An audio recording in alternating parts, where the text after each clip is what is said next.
chances of beating the Pacers in the next round. What did you think of the Celtics? What did you think of their round against the Celtics, semifinals? Start with Nate and Josh. Oh, Nate.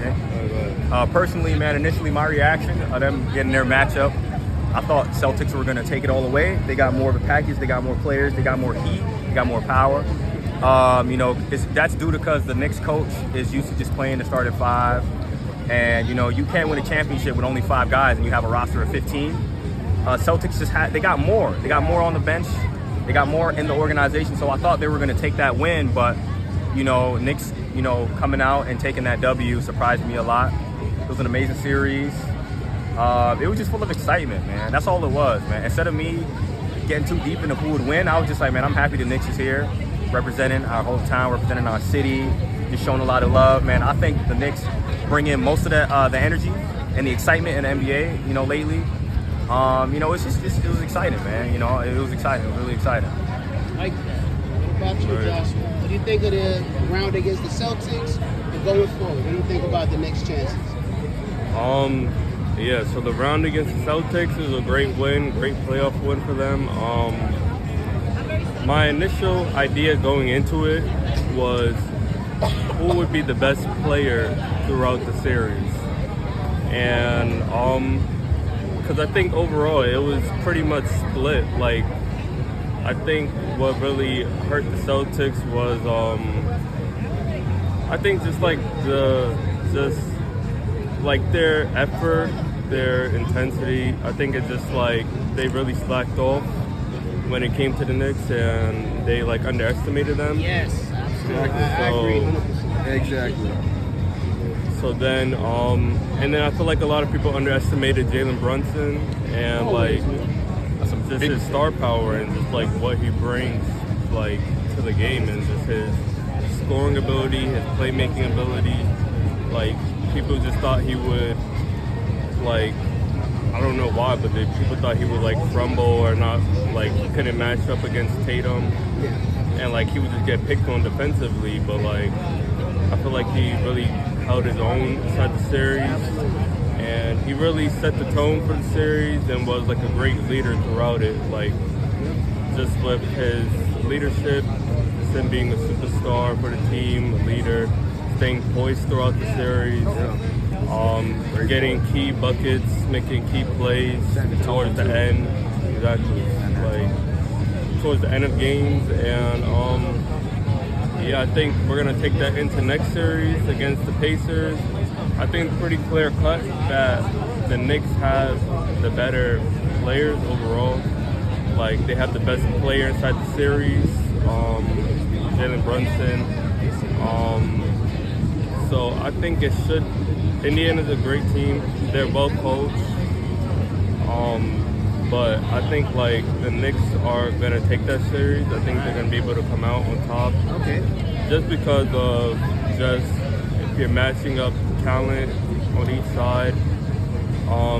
Indiana's system works well for them, but I feel with our defensive stoppers, we'll be able to slow them down, not let them make it hard for Tyrese Halliburton to get to what he wants to get to inside that series.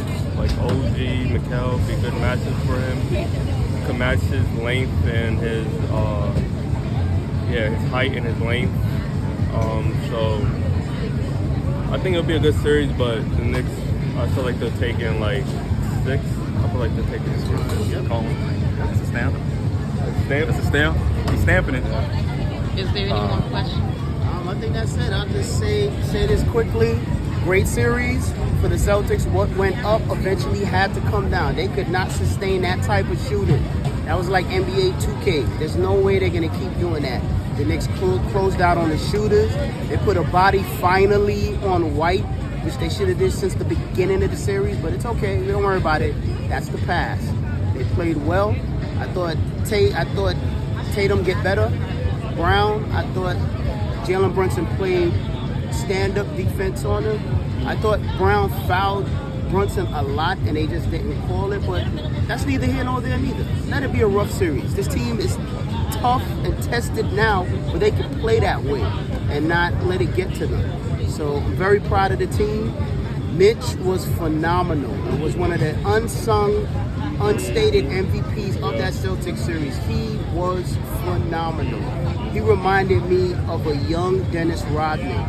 You're not going to see huge points in the box score. You're not going to see big threes, but he is going to make winning plays. He's going to change the pace of the game.